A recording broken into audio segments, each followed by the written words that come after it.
뭐가 부족하다고 자꾸만 뭐를 달래? 그야 사정이 있으니까 그렇죠. 사정? 너넨 너네만 잘 사는 게 중요해? 지금 제 친구들은 다 증여받으면서 편하게 사는데 저 혼자만 아둥바둥 살고 있다고요. 그래서 네 말은 이제껏 열심히 산 엄마 간이며 쓸개며 다 빼먹을 작정이야? 고작 네 주변 사람들보다 잘 살고 싶다는 이유 때문에? 왜 말씀을 그렇게 하세요? 그렇게 증여해준 부모님들은 지금 어떻게 살고 계시는데? 그런 생각은 안 해봤어? 그건 아무튼 여든 이후에는 솔직히 생활비도 많이 필요 없으시잖아요. 생활비가 왜 필요 없어? 아직도 할 게 얼마나 많은데. 그 나이에 뭘 하신다고 그러세요? 다치시면 어쩌려고요? 너한테 내가 병원비라도 내달라고 했어? 다른 부모님들은 자식들이 이렇게 얘기하면 마음 약해져서 다 주신다는데 엄마는 저를 아들로 생각하지 않는 거예요? 이젠 그런 전략으로 바꿨나 보구나. 그것도 다 며느리 머리에서 나온 거냐? 방금 대화 속 주인공 80세 김영순 할머니와 그의 아들 최진철입니다. 김씨 할머니는 80에 접어들자 슬슬 아들에게 재산을 증여해줘야 할지를 고민하고 있었습니다. 김씨의 아들은 김씨가 증여해줄 생각이 없어 보이자 계속 눈치를 보다가 증여에 대한 얘기를 김씨에게 꺼냈습니다. 김씨는 이 문제로 고민이 정말 많았습니다. 그냥 하나뿐인 아들에게 증여를 해주고 자신은 기초연금을 받으며 생활에도 큰 문제는 없을 것 같았습니다. 김 씨는 과거에는 자신보다는 항상 아들이 우선이었습니다. 아들을 낳고 나서 좋은 건 다 아들을 먹이고 자신은 좁은 집에서 살더라도 아들에게만큼은 남부럽지 않은 삶을 살게 해주고 싶었습니다. 하지만 김 씨는 이제는 왠지 그러면 안 될 것 같다는 느낌이 들었습니다. 요새 자식들이 늙고 돈 없는 부모를 누가 돌봐준다고 그래? 보나마나 그 재산 받으면 연락도 안 할걸. 김 씨와 같은 노후된 빌라에 사는 지인은 항상 김 씨에게 경고했습니다. 이 지인은 자식들과 연락이 끊긴 지 오래라며 자식들에게 재산을 증여하고 얼굴을 못 본 지 벌써 5년째라는 말을 매일같이 김 씨에게 했습니다. 김 씨의 아들은 김 씨가 자꾸만 증여를 미루자 점점 다양하게 전략을 바꿔가며 어떻게든 올해 안에 증여를 받고자 했습니다. 김 씨는 아들에게 재산을 넘보지 말라고 말은 했지만 속으로는 고민이 참 많았습니다. 과연 김 씨는 아들에게 재산을 물려줬을까요? 지금부터 그 이야기를 들려드리겠습니다. 김 씨 할머니는 젊은 시절 요식업을 하는 남편을 만나 결혼했습니다. 남편은 그냥 가게 하나만 하는 것에 그치지 않고 요식 사업으로 발전시켜 나름 성공했습니다.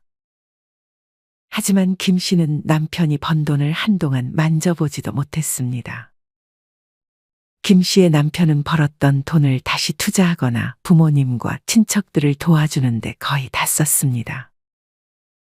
김 씨의 남편은 심지어 사촌이 빚더미에 앉게 되자 자신이 직접 나서서 그 빚을 모두 갚아주기도 했습니다. 아무리 당신이 벌었다지만 그 큰 돈을 저랑 상의도 없이 그렇게 다 줘버리면 어떡해요? 그럼 내일 당장 죽겠다는 걸 어떻게? 우리만 잘 살면 뭐해? 다 같이 잘 살아야지. 김 씨는 그렇게 다른 가정에 돈을 다 퍼주고도 반성 없는 남편을 보며 속이 썩어나갈 지경이었습니다. 당신이 이해 좀 해줘요. 김 씨의 남편은 항상 김 씨에게 이해해달란 말만 할 뿐이었습니다. 하지만 김 씨의 남편은 얼마 안가 김 씨의 말을 듣지 않은 것을 후회했습니다. 김 씨의 남편이 도와줬던 사촌이 김 씨의 남편에게 고마운 줄도 모르고 지속적으로 돈을 요구했기 때문이었습니다. 돈 같은 소리 하고 있네. 나한테 돈 맡겨놨어? 형님, 이왕 도와주시는 거 조금만 더 도와줘요. 우리 가족이잖아요. 가족 같은 소리 하고 있네. 한 번만 더 연락하면 가만히 안 둘 거야. 그리고 빚을 내가 공짜로 갚아준 줄 알아? 그 돈 내가 기필코 받아낼 테니까 그런 줄 알아. 김 씨의 남편은 무작정 금전적으로 도와주는 것이 결코 좋은 것이 아님을 이때서야 깨달았습니다. 김 씨의 남편은 그제서야 집에서 목이 다 늘어난 해진 옷을 입으며 고생하는 아내 김 씨가 눈에 들어왔습니다. 어느 순간 김 씨는 얼굴에 주름이 생기기 시작했고 별로 행복해 보이지 않았습니다. 김 씨와 남편은 결혼을 하고 아들 하나를 낳았습니다. 아들을 낳고 2년 후에 딸을 낳았지만 불행히도 김 씨의 딸은 태어난 지 1년도 채 되지 않아 세상을 떠났습니다. 김 씨와 남편은 딸을 잃고 크게 상심했습니다. 특히나 김 씨는 이 트라우마로 인해 자식을 더 낳지 말자고 남편에게 말했고 남편은 그런 김 씨를 이해해 줬습니다. 김 씨와 남편은 그렇게 하나뿐인 아들을 애지중지 키웠습니다. 김 씨는 항상 백숙 다리 2개가 있으면 남편과 아들을 줬습니다. 당신 먹어. 난 닭다리 별로 안 좋아해요. 김 씨는 당연히 닭다리를 좋아했지만 항상 남편과 아들에게 양보를 하는 성격이었습니다. 그렇게 어느덧 김 씨의 아들은 성인이 되었고 번듯한 회사에 취직까지 했습니다. 하지만 아들은 얼마 안 가 회사를 그만두고 아버지를 따라 요식업에 도전해 보겠다고 했습니다. 갑자기 웬 요식업이야? 아버지도 이 일로 성공하셨잖아요. 저도 이쪽에서 일하다가 아버지가 하시는 사업 물려받으면 좋죠. 아들은 김 씨의 남편이 하는 요식 사업을 물려받고 싶은 모양이었습니다. 하지만 이미 김 씨의 남편은 사업을 정리하고 있었습니다. 몇 년 전부터 아들에게 사업을 물려받을 것을 제안했지만 아들은 거절했고 아들이 물려받지 않을 것이라면 김 씨는 그냥 사업을 정리하는 게 나을 것이라 생각했습니다. 김 씨의 남편은 어느 정도 돈을 모았고 더 이상은 일을 하기 싫어해서 내린 결정이었습니다. 김 씨는 이 사실을 아들에게 말해줬습니다. 사업을 물려받지는 못해도 아버지한테 배울 수 있는 게 어디 한둘이겠어요? 그리고 이미 회사는 나온 상태라 다른 선택지도 없어요. 아들은 이때까지만 해도 자신만만한 듯 보였습니다. 하지만 요식업이라는 게 어디 쉬운 일이 아니었습니다.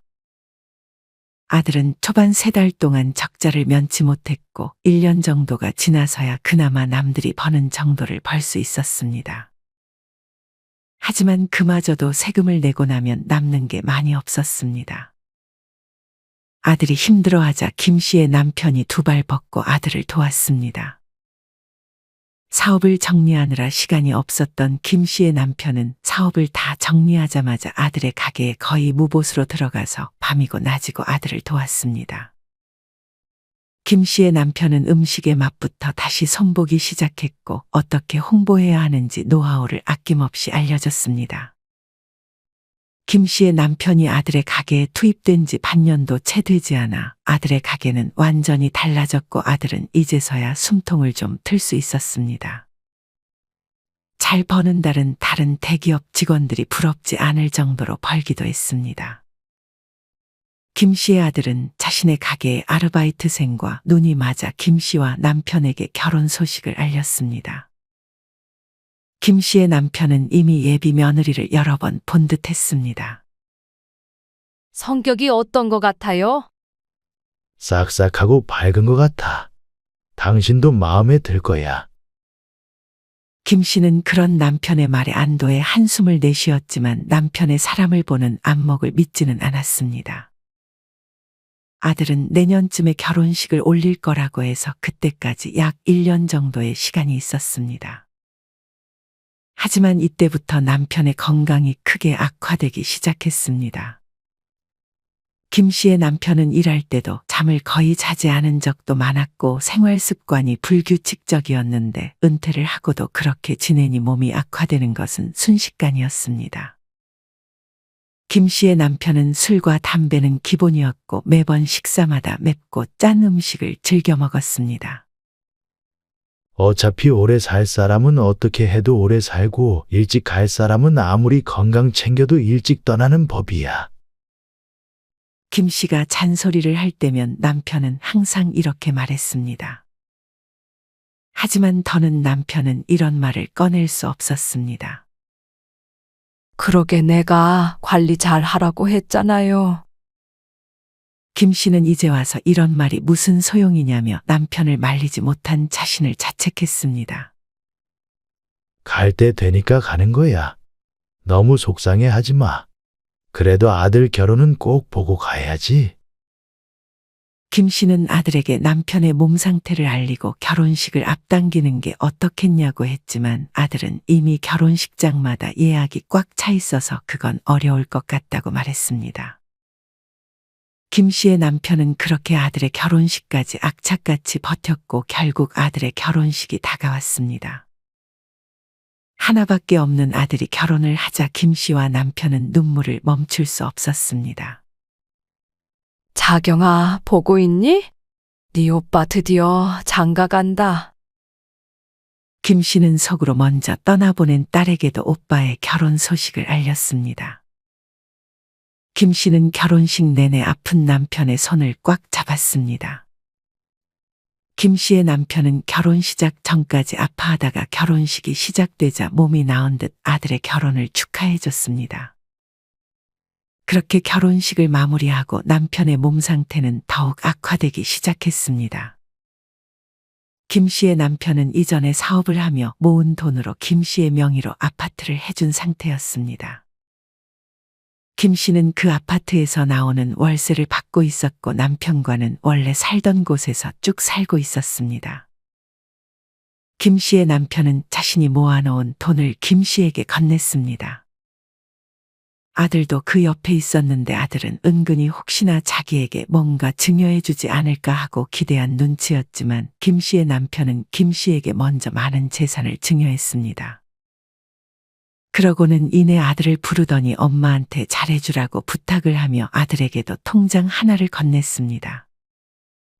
김 씨에게 준 재산보다는 적었지만 그래도 적지 않은 금액이었습니다. 김 씨의 남편은 그렇게 세상을 떠났습니다. 시간이 흘러 김 씨는 어느덧 80의 나이가 되었습니다.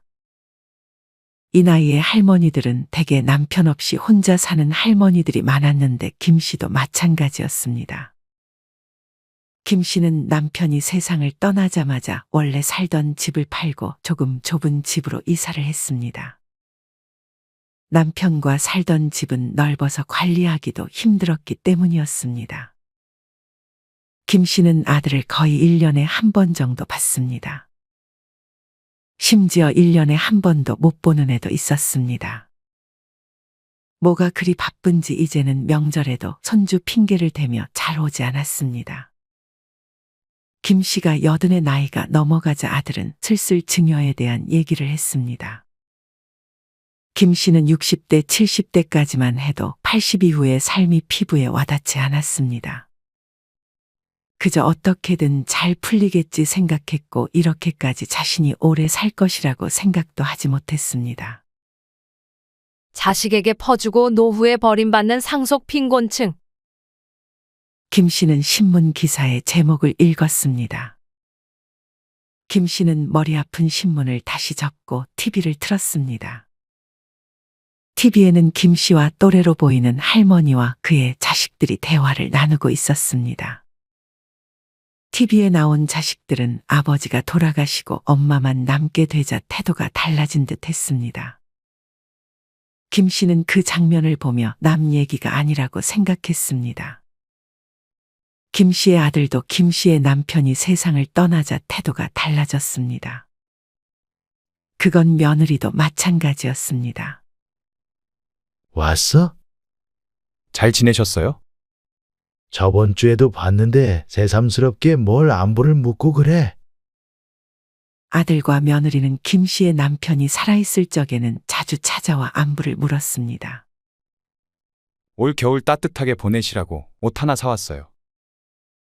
며느리도 이때까지는 김 씨와 남편에게 참으로 싹싹했습니다. 김 씨의 남편은 아픈 와중에도 그런 아들 며느리를 보며 나중에 김 씨가 홀로 남겨졌을 때도 자주 찾아와서 지금처럼만 해주면 좋을 것 같다고 말했습니다. 하지만 김 씨의 남편이 세상을 떠나고 아들과 며느리는 김 씨의 집을 거의 찾지 않았습니다. 명절에만 찾아오다가 그마저도 오지 않기 시작했습니다. 아마도 김 씨의 아들은 김 씨의 재산도 어차피 자기 아니면 줄 사람이 없다고 생각했는지 재산을 받으려고 별다른 노력도 하지 않았습니다. 하지만 아들은 이후 김 씨가 증여를 언제 해줄지 먼저 말을 꺼내지 않자 김 씨에게 이제 곧 80대가 되는데 슬슬 증여에 대해 얘기를 해봐야 하지 않겠냐고 가볍게 이야기를 꺼냈습니다. 돈이 효자지 자식이 효자야? 김 씨는 옆에 사는 지인의 집에 놀러가 얘기를 나눴습니다. 자식한테 재산 주면 정말 끝이라니까? 위층에 사는 최 씨가 말했습니다. 착했던 아들이 어떤 여자 만나느냐에 따라 불효보다 더한 짓들을 할 수도 있어. 자식은 절대 믿으면 안 돼. 또 그 소리야? 김 씨의 빌라에 사는 사람들은 대부분 김 씨처럼 혼자 살고 있는 독거노인들이었습니다. 김 씨는 병적으로 자식에게 재산을 물려주지 말라고 조언하는 빌라 사람들의 말을 결코 가볍게 듣지 않았습니다. 그도 그럴 것이 여기 할머니들도 자식에게 재산을 줬다가 연이 끊기고 이곳으로 와서 혼자 사는 사람들이었기 때문이었습니다. 어머니, 여기 계세요? 순간 익숙한 목소리가 들렸습니다. 진철이냐? 안녕하세요. 김 씨의 아들은 김 씨의 이웃들에게 인사를 건넸습니다. 할 얘기가 좀 있어서요. 먼저 들어가 있어. 곧 들어가마. 김 씨는 이웃에게 인사를 건네고 자기 집으로 다시 들어갔습니다. 무슨 할 얘기가 있길래 수다 떠는 시간을 방해해? 그게 아들은 뜸을 들이더니 말을 이어갔습니다. 생각을 해봤는데요. 아무래도 재산이 많으면 나라에서 공짜로 주는 기초연금을 못 받는 게 너무 아깝지 않아요? 아들은 뜬금없이 기초연금에 대한 얘기를 꺼냈습니다. 갑자기 무슨 뚱딴지 같은 소리야? 실은 제 주변 부모님들은 다들 자식들한테 일찍 증여해주고 기초연금 공짜로 타드시는 분들이 많더라고요. 기초연금 그거 줘봐야 얼마나 준다고 그래? 그래도 이제 한 40만 원 가까이는 받을 수 있다잖아요. 엄마 생활비는 그 정도면 충분하지 않으세요? 부족하시면 제가 용돈도 추가로 더 드릴게요. 그게 말이 되니? 병원비만 그 정도 나가겠다. 병원비는 제가 지원해 드릴게요. 제 친구 부모님은 땅이랑 집, 재산까지 자식들한테 다 증여하고 기초연금 타먹고 계시다니까요. 그렇게 기초연금도 받으면서 자식들은 또 얼마나 효도하는데요. 사실 아들의 말처럼 의료비만 제외하면 기초연금만으로 생활이 불가능할 것도 없긴 했지만 그래도 부족하게 남은 생을 살고 싶지는 않았습니다. 언젠가 아들에게 물려주겠지만 지금은 때가 아니라고 생각했습니다. 생각은 해보마. 김 씨는 말 그대로 생각만 하겠다는 의미였지만 아들은 그 말을 긍정적으로 받아들인 모양이었습니다. 아들은 김 씨와 대화하면서도 핸드폰을 손에서 놓지 않고 누군가와 대화를 하는 듯 했습니다. 아들은 이맘쯤 요식업을 계속하고 있었고 김 씨의 남편과 마찬가지로 요식 사업으로까지 해볼 생각을 하고 있는 듯 했습니다. 그러면 꼭 필요한 것이 바로 김 씨가 증여해줄 돈이었습니다.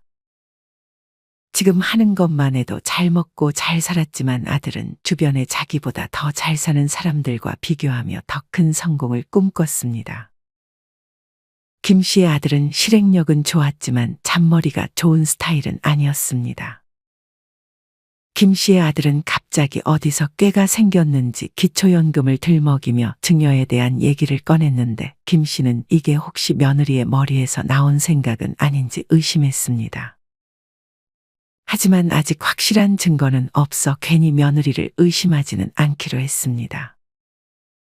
기초연금?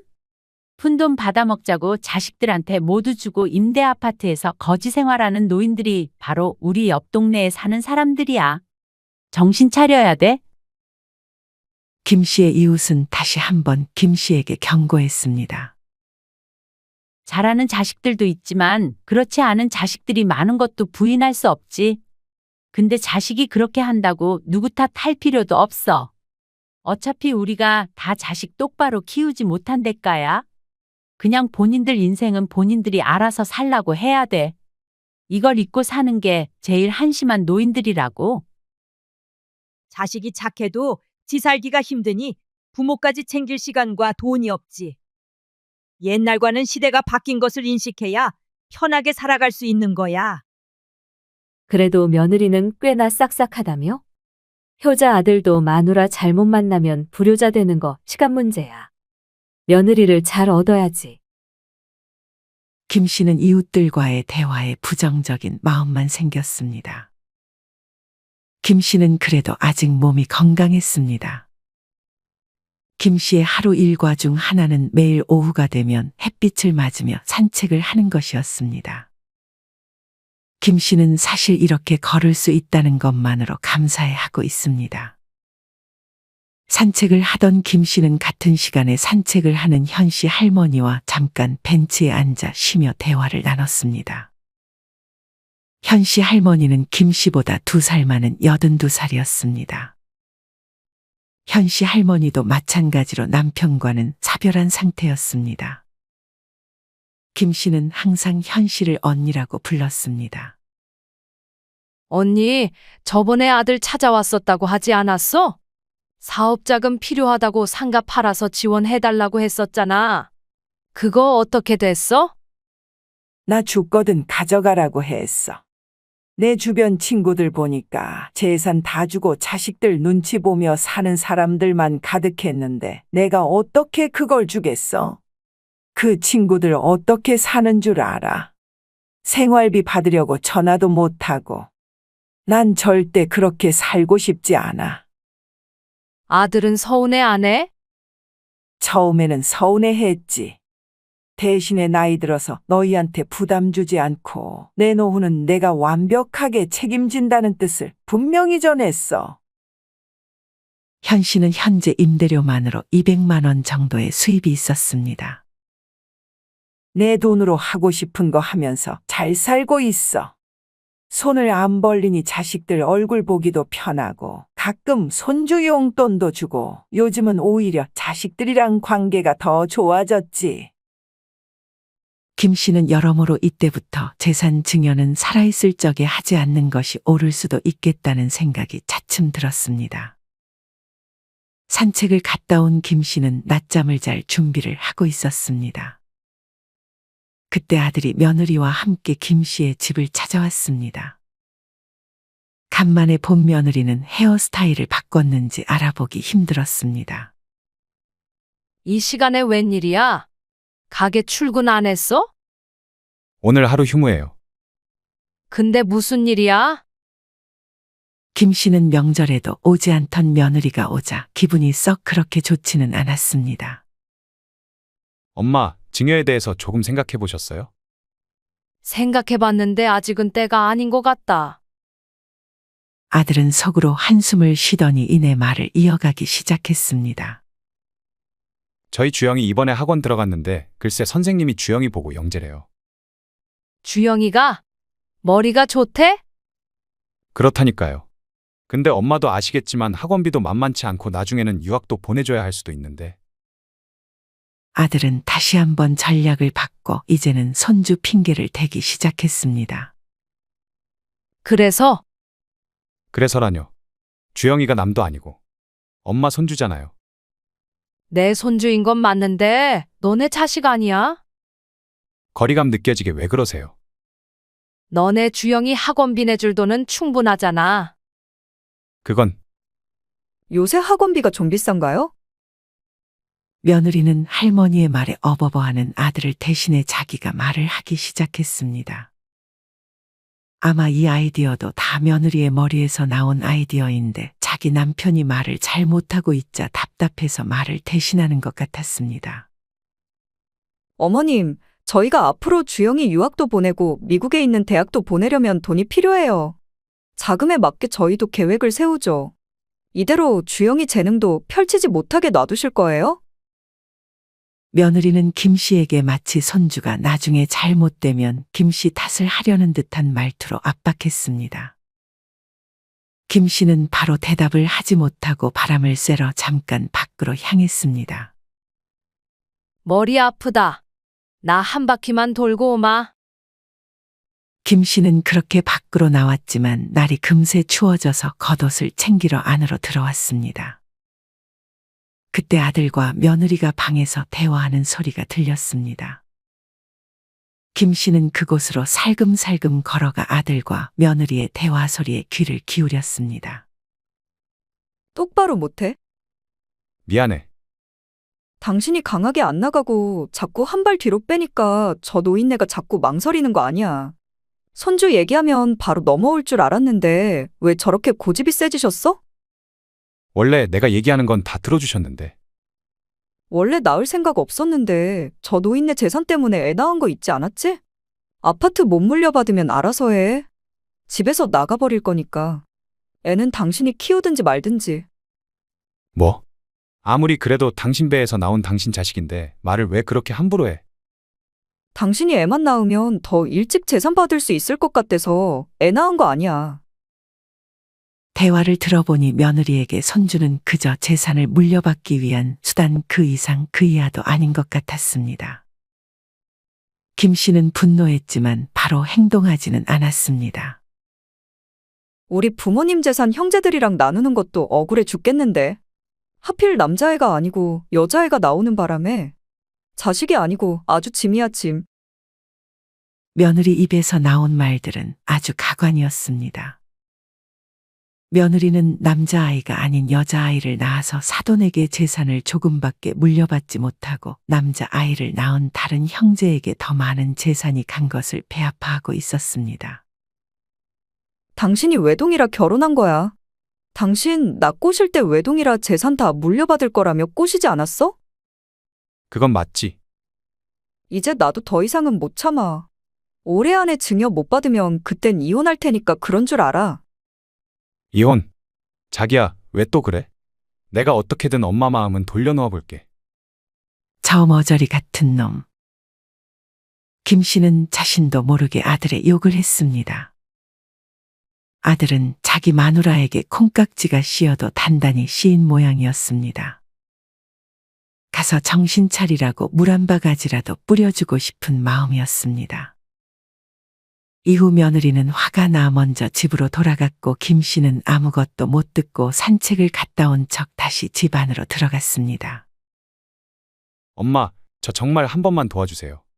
사실 결혼할 때 제가 엄마 아파트는 제 거라고 말하면서 결혼한 거예요. 와이프가 저한테 사기 결혼이라면서 이혼하재요. 저 이렇게 이혼하게 놔두실 거예요?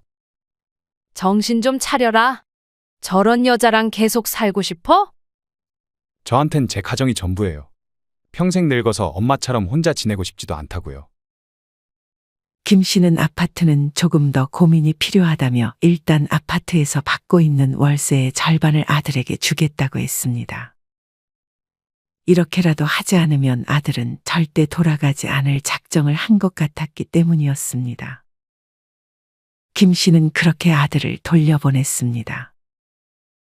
사실상 그 돈을 김 씨는 다 쓰지도 못하고 있어서 아들에게 준다 한들 김 씨에게 큰 문제가 되지는 않았습니다.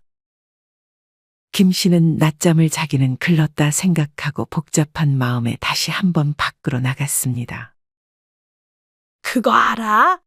이번에 서울에서 단둘이 살던 80대 자매 중 한 명은 숨진 채로 한 명은 탈진 상태로 수일간 방치가 됐대. 지나가던 할머니가 김 씨에게 말을 걸었습니다.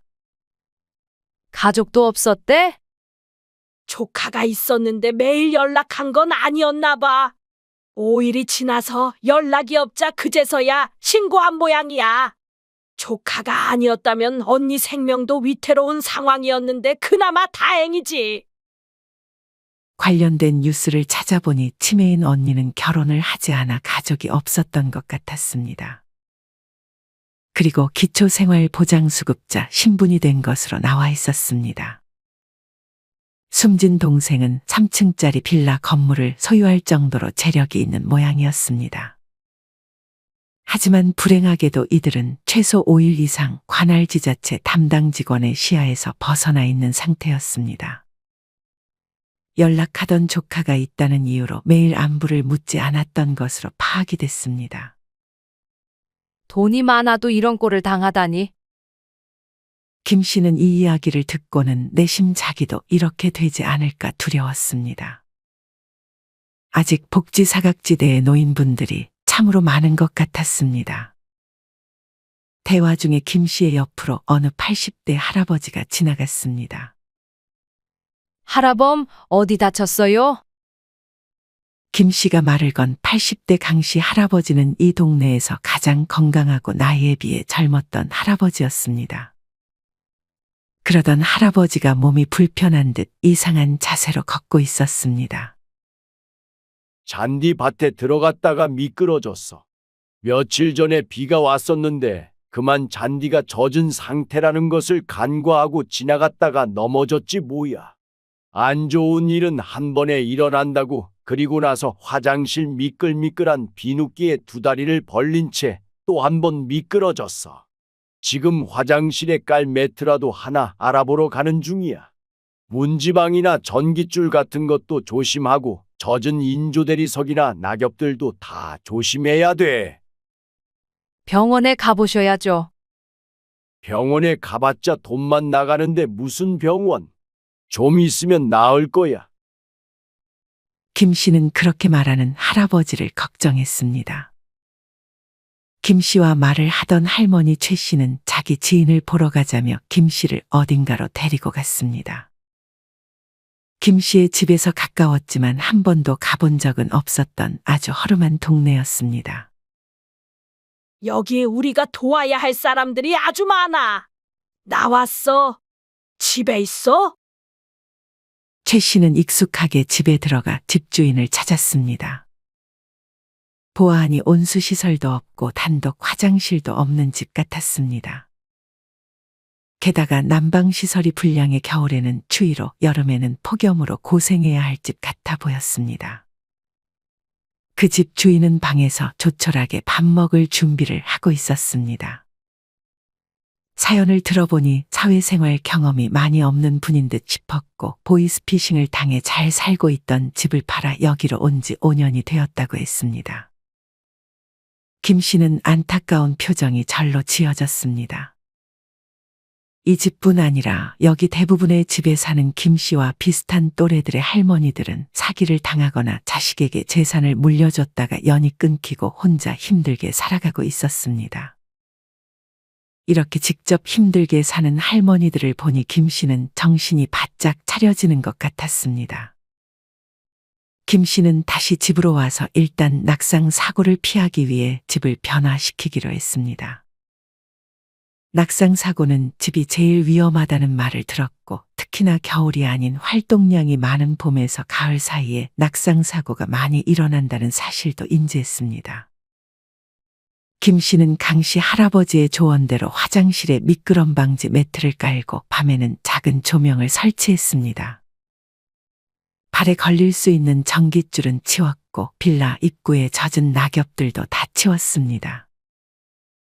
하지만 건강했던 김 씨 할머니도 노화를 이기기는 힘들었습니다.